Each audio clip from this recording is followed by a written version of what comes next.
আসসালামু আলাইকুম এভরিওয়ান। আচ্ছা, আপনারা কি জানেন একটি ভালো মানের কনসেল কাটিং ব্লেড এবং একটি পাইপ কাটারের দাম প্রায় সমান?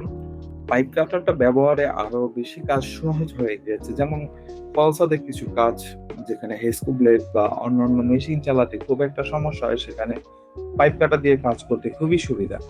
পাইপ কাটার কিন্তু ছোট বড় দুটোটাই পাওয়া যায়। এটা হলো 32 এর, কিন্তু বড়ও পাওয়া যায়। তো বেশিরভাগ বড়টা প্রয়োজন হয় না, কারণ বড় যেগুলো সেগুলো পাইপ কাটার দিয়ে কাটার থেকে ঘ্যানিং দিয়ে কাটতে আরো বেশি সুবিধা।